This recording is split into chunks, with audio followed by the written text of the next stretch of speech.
One thing that I've seen on a positive note is more people taking note and paying attention to the quote unquote essential workers that are out there, grocery store clerks, people who work at the post office, all these different things. People are taking more notice of them. They're actually really finally giving some credit to people who otherwise the job sounds menial, but the reality is they're the people who make sure that this stuff is functioning every day for us to be able to go about our lives in what we consider a normal fashion. So I just really want to put out a big thank you to everybody out there who has to work a checkout line, who has to work at the front desk at some place that they clearly would rather be anywhere else right now. It is a bit of a convenience, certainly, to work from home as we've been able to, because there's a lot of people out there who unfortunately can't. And oftentimes they're the ones in some of the most compromised positions every single day dealing with this stuff, whether they like it or not. That's where their paycheck's coming from. So it does make a big difference for them. And I just want to make sure that people acknowledge that they're doing it.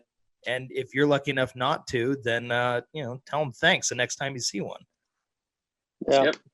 100% agree.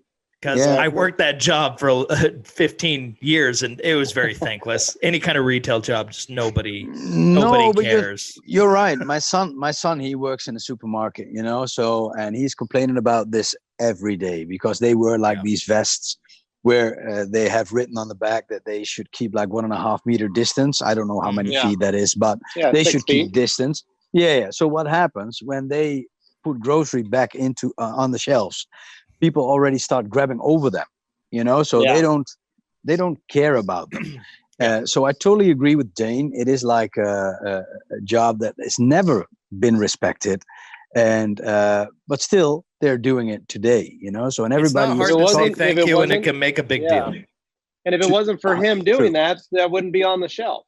Yeah, exactly. So everybody is talking about healthcare, and yes, of course, people. But I had a discussion with a UPS driver who was in healthcare before he became a UPS driver, and he was like, "Yes, I know everybody is applauding for the people who work in healthcare, so they are appreciated, and that's good." But he was like, "They chose the profession, so this is something they chose.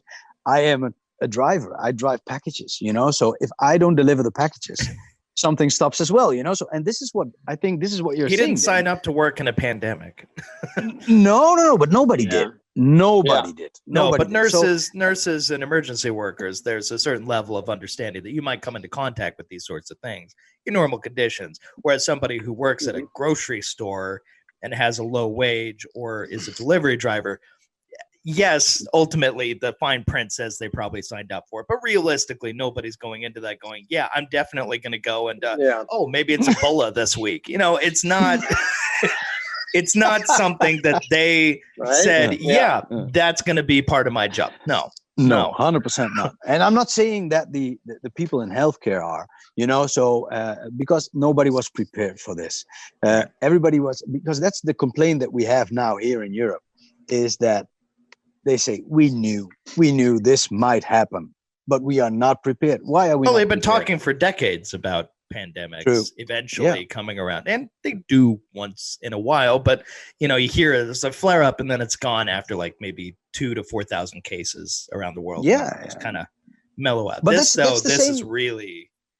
This is the same thing that you have in business. If you have like a business plan that you want to make up for the future, you come up with ideas. And you come up with problems as well, So you think, okay, I might run into this problem.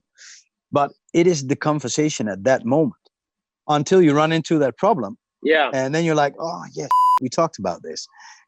So why did we prepare? Why didn't we take action? Why didn't we do that? So, but that's like Captain Hindsight. You can't do anything about that. Yeah.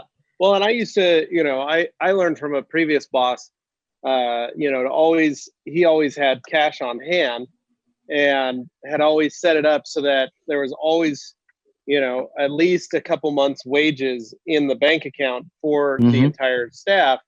And on top of that, then he also kept the same amount in cash. So he had kept some in the bank, some in cash. That way he had like at least maybe 4 months covered.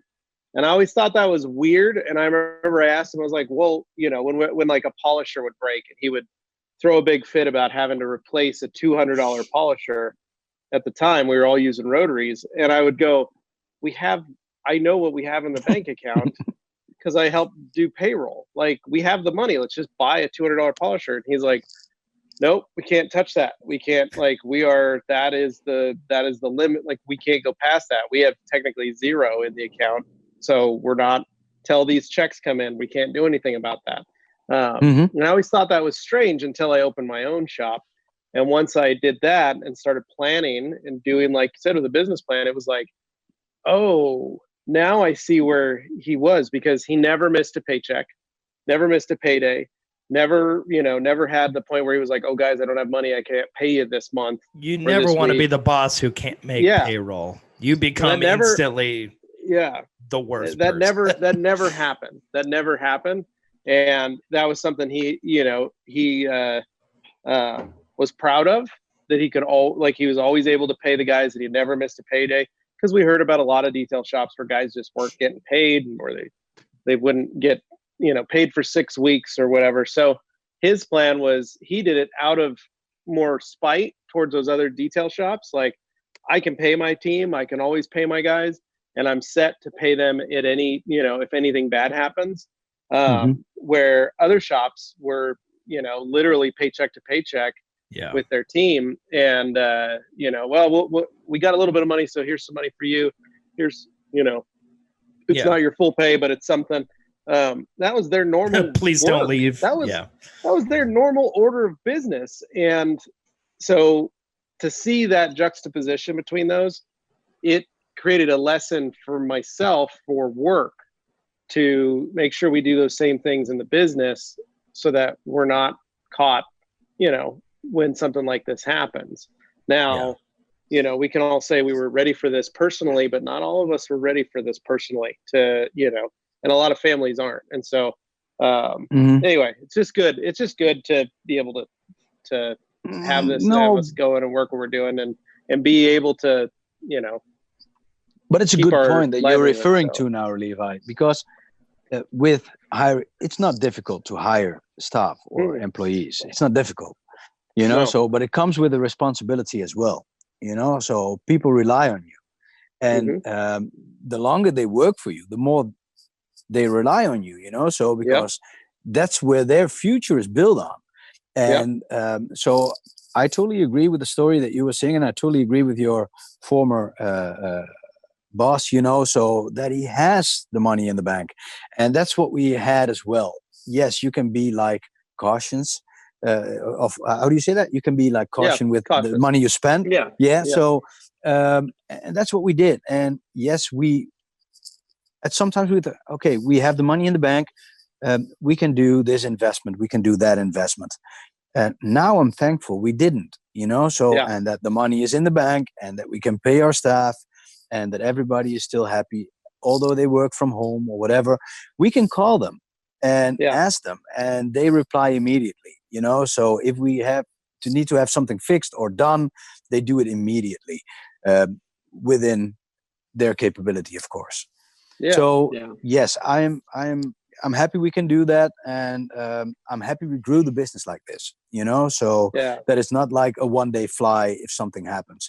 I read this article with it was like an American article. It's like, in these periods of time, you can see who swam without trousers, so who was a naked swimmer, who lived on the edge, who everything was on. So, and we don't want to be that guy. We want to be like sustainable. I hope it makes sense what I'm saying. I hope it does. No, it makes perfect sense. So what is let's catch some of the listeners up on Rag Company Europe. For those of you guys that have been following the Rag Company Europe on Instagram, you've checked out the website. And go ahead, follow us on Instagram, because we need like 30 people or less at the moment to hit 15K, so there you go. We would really appreciate that. Well, thank you so much for listening. Thank you so much for watching. And make sure you are subscribed to the Rag Company Podcast YouTube channel. So, at any rate, that's us. And we'll see you later. Adios.